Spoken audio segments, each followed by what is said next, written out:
Hi, I'm John Schultz, owner of JDS Home Inspection Services in Denver, Colorado. Now, I've produced a couple videos on different home-related subjects, but I thought I'd take this opportunity to talk about something that I'm very passionate about. I love being a home inspector, but I also love spending time in my garden. Even though we can only garden for half the year in Colorado, it's worthwhile to get out into the yard and get your hands on the soil.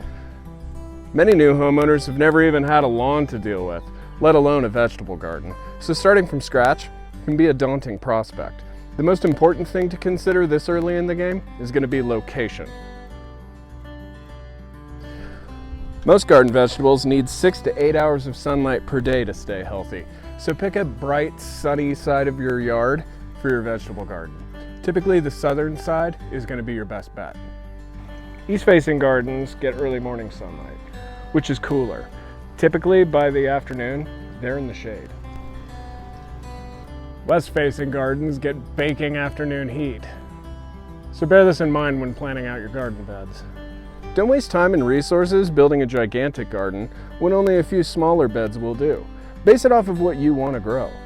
Remember, you're going to have years to add to your garden, so start small and choose a location where you can expand your garden down the road should you choose to. Raised beds are great for the Colorado climate. Raising the soil level keeps the soil warm so we can plant earlier in the season. If high enough, raised beds discourage mice and rabbits from nibbling on your plants. Even raising them just a few inches can make a big difference. Every great garden begins with soil, and having the right soil for your garden is key. Nutrient-rich amendments can be added to the existing soil in the form of compost or other organic matter like manure. Fresh planting soil can also be purchased to fill your new beds. Don't use potting soil in the garden, as this is specially formulated for containers to retain moisture, which can rot the roots of plants in the ground. I recommend running a soil test to see what the quality of your soil is before amending it.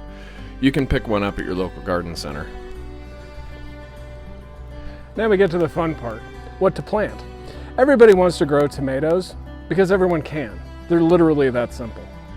They come in a wide array of shapes, sizes, colors, and flavors, and are relatively forgiving, so they're a great starter for the beginning gardener. Vining tomatoes, or indeterminate varieties, can be space hogs, so make sure you give them plenty of room in the garden to spread out.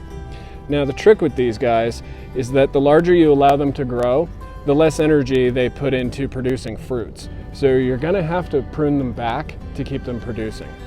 Tapering off your watering as the fruits ripen will concentrate the flavor, making for super tasty tomatoes.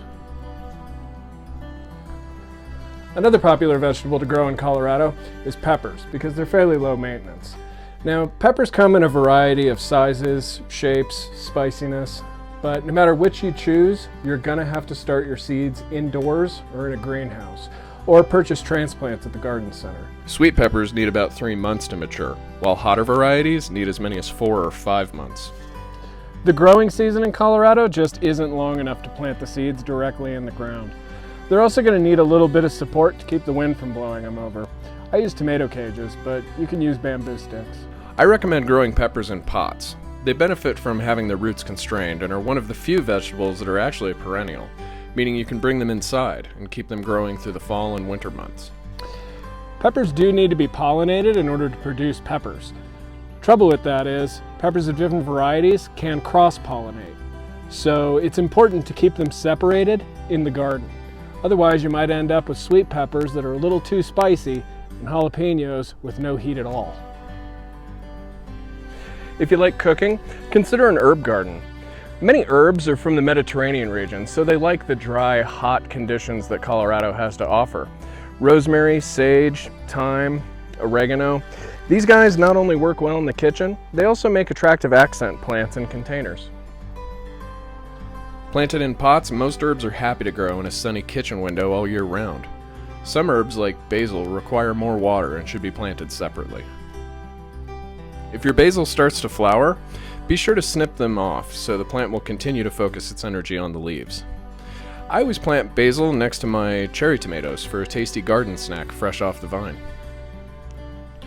I try to fertilize once a week. I call it Fertilizer Fridays.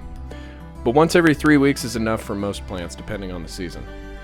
I use a liquid feed with kelp, but any broad spectrum fertilizer will do. If you don't have the space for a large garden, consider container gardening. Do bear in mind that plants in pots need to be watered twice as often as plants in the ground. With the decline of bee populations throughout the world, it's more important than ever to protect our pollinators. Investing in a beehive is a great way to make sure that your plants get pollinated. But another option is to just plant a bee bed. This is a bed devoted to flowers that pollinators love, like borage, asters, black-eyed Susan, and sunflowers. They're not only good for the bees, they add color to the garden and make great cutting flowers that come back year after year. I hope this encourages you to build even a small garden this year. It may be a little work, but I guarantee you'll never buy a vegetable from the grocery store that tastes better than the ones from your garden. Thanks for listening. Be sure to check out our other videos for helpful tips on other home-related subjects.